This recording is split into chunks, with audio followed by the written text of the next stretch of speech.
Praise the lord. ప్రతిరోజు అనుదిన వాక్యం ద్వారా మీరెంతగానో బలపడుతున్నారని నేను ఆశిస్తున్నాను.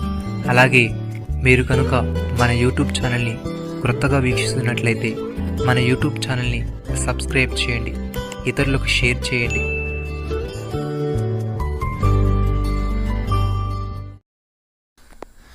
హృదయశుద్ధి గల వారు ధన్యులు, వారు దేవుణ్ణి చూచెదరు. మత్తయి సువార్త 5వ అధ్యాయము 8వ వచనము. ప్రియమైన సహోదరి సహోదరులారా, మీ హృదయములలో సహింపనల్లవి కాని మత్సరమును వివాదమును ఉంచుకున్న వారైతే అతిశయపడవద్దు.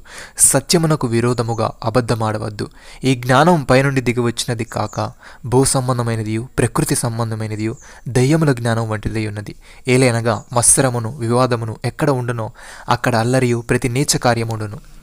అయితే పైనుండి వచ్చు జ్ఞానము మొట్టమొదట పవిత్రమైనది, తర్వాత సమాధానకరమైనది, మృదువైనది, సులభముగా లోబడినది, కనికరముతోనూ మంచి ఫలములతోనూ నిండుకున్నది.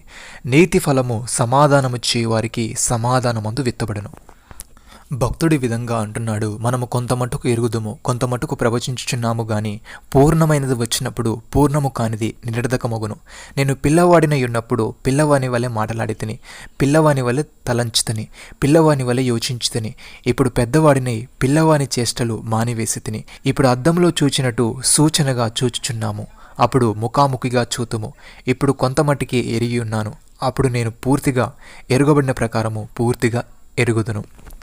పౌలు భక్తుడి విధంగా అంటున్నాడు, మీరు క్రీస్తుతో కూడా లేపబడిన వారైతే పైనున్న వాటిని వెతుకుడి. అక్కడ క్రీస్తు దేవుని కుడి పార్శ్వమున కూర్చుండి ఉన్నాడు. పైనున్న వాటి మీదే కానీ భూ సంబంధమైన వాటి మీద మనస్సు పెట్టుకొనకుడి.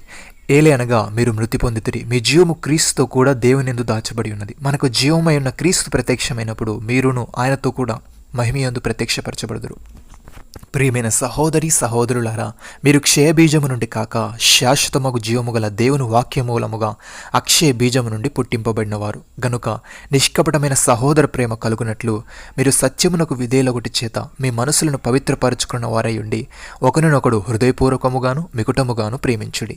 ఏలయనగా సర్వ శరీరులు గడ్డిని పోలినవారు, వారి అందమంతయు గడ్డి పువ్వు వలె ఉండదు.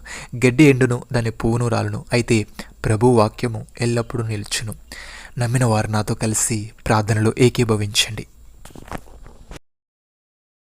మమ్మల్ని మికిలిగా ప్రేమిస్తున్న మా ప్రియ పరలోకపు తండ్రి, హృదయశుద్ధి గల వారు ధన్యులని, వారు దేవుని చూచెదరని, శుద్ధ హృదయం అంటే మోసం, ద్వేషం మరియు స్వార్థం లేనిదని నీవు తెలియజేశావు. తండ్రి నీకు స్తుతులు.